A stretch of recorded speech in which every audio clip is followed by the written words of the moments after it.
Well, Columbia's depth is their, it's very special now. As years in the past, they didn't have it. And Josh Bean is going backwards and then some, and no surprise, Christian Tate, with his first sack of the season, led the Patriot League in that category last season. Columbia going for it on the first time on fourth down. And Georgetown is going to be able to make the stop, it looks like, as once again their defensive front was able to bottle up Dante Miller. Yeah, Columbia offensive line. He had 4 carries after missing the first 2 seasons because of injury, and Lenhard brought down with emphasis Xavier Reddick, the linebacker, who stopped Columbia on a fourth down, comes through again. Here we come. That's the blitz has come. They had the linebacker do a little switch play. He did a little cross with the defensive end. Found a with a 3rd and long here. More pressure, and this one is going to be intercepted. And a clear path down the left sideline for Micah McNeil. They're going to say he stepped out of play.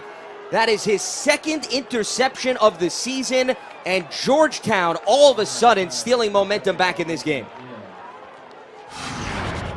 Yeah, not sure where Lenhard was looking here.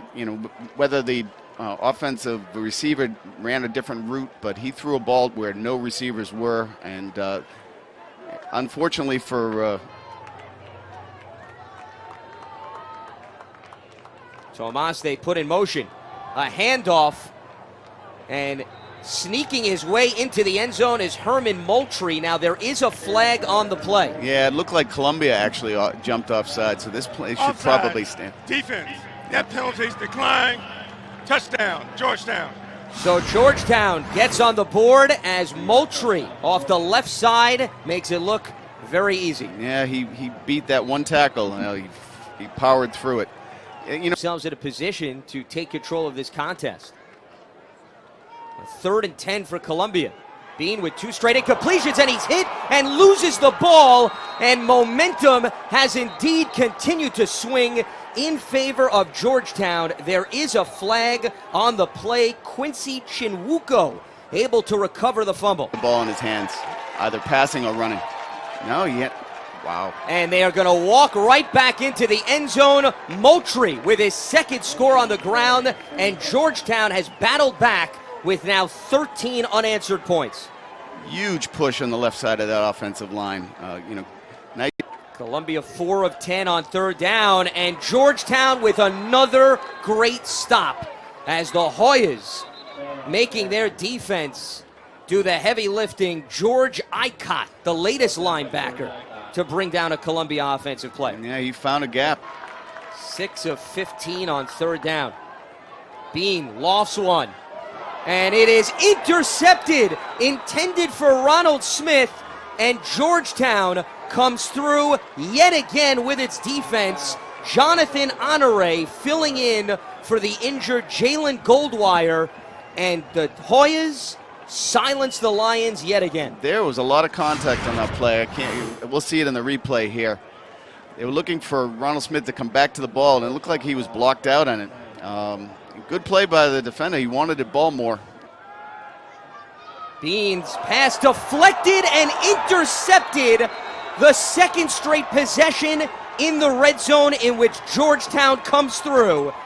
And this time, the Hoyas relying on linebacker Justin Fontenot.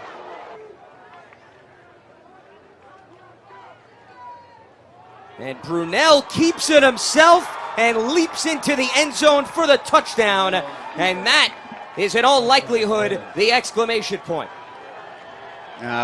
Very nice play. I think that was planned all along. He faked the dive up the middle and held on, and then there was nothing there for and the Columbia defense. They were totally fooled on that play. As they try to continue this drive, Bean once again tied up, and he's going to lose the ball, and Georgetown recovers the 5th turnover of the day for Columbia, and Christian Tate has put his imprint all over this contest. He just overpowered the tackle, Peter Wise, on that. He just drove him back into the quarterback and then was able to strip the quarterback of the ball. Great play by Tate. Watch him come on off the edge. He's just driving his man back. And nothing you can do when you just be. He was dominated, and that's the ball game. They didn't look like they were prepared for this ball game. First opening game at home, and they have a lot of work to do when they head down to Princeton next week. So life in the Ivy League comes at you fast, but Georgetown all smiles here in New York City as they end a 2-game losing streak to Columbia, and they reclaim the Lou Little Cup trophy, a series that started in 2015